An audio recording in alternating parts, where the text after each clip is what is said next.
Let's speak to Chris McDonald, who sits on the Government Steel Council. He's also CEO of the Materials Processing Institute, which works with the global steel and materials industries to carry out research and innovation. Chris, thank you for joining us. What's your reaction to this announcement by Liberty? Well, Martine, it's great to be back with you. I think it was 4 months ago that we were talking about the potential sale and breakup of this business. So now this is fantastic news. An injection of £50 million from the shareholders shows a great degree of confidence in the business. But as we've been hearing, it's a really challenging time to be restarting a steel company. The Secretary of State there said gas prices have quadrupled. We've seen electricity prices go up to 50 times their normal levels, which for a company that spends tens of millions of pounds every year on electricity is clearly not sustainable. So there will need to be more action on electricity prices as well, but great news today. How important is it for certain supply chains, and which supply chains? Well, this plant, as we've heard, is our third largest steel plant in the UK, and crucially, it's our only supplier of engineering steels, which go into aerospace and automotive, making many different components.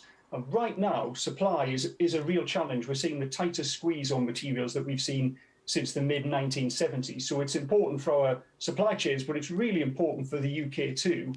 We all rely on steel every single day. It's really important for our quality of life. And so ensuring that we do have this strong domestic UK steel industry is vital for our resilience.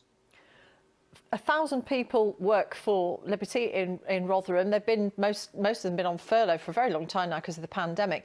How important is this reopening of this plant for the local workforce and economy?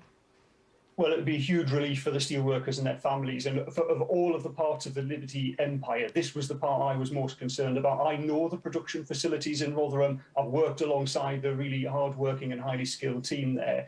And for people who work in the steel industry, for colleagues, it's more than just employment. It's really an emotional commitment to supporting this vital national industry. So there'll be huge relief in the Rotherham area today. There are a lot of businesses calling for help with meeting the cost of energy as gas prices go up. Liberty has said that very much the same, that they want more help from the government.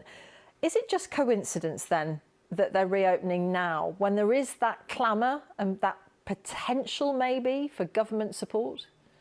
Well, this reopening has been a long time in the planning, but it does come at the point of a great squeeze. And we've seen responses from governments in Spain, in Portugal and Italy moving very quickly to support their industries.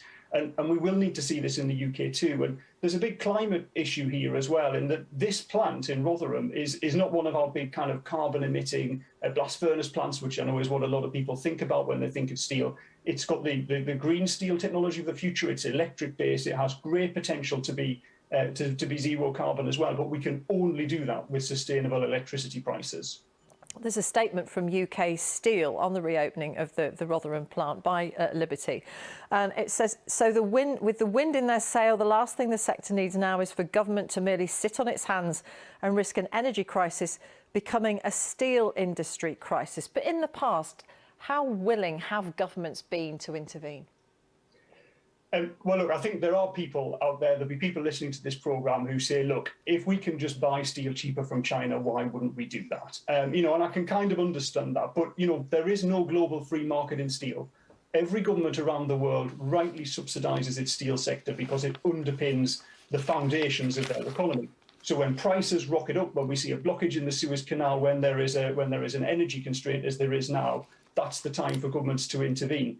If we don't do that, we risk coming out of this without a steel sector, with fundamental damage to our manufacturing sector. And then where does that leave us as a modern industrial economy? Yes, we've seen just how fragile supply chains can be, haven't we, over the last 18 months. Chris McDonald, CEO of the Materials Processing Institute, thank you very much for joining us.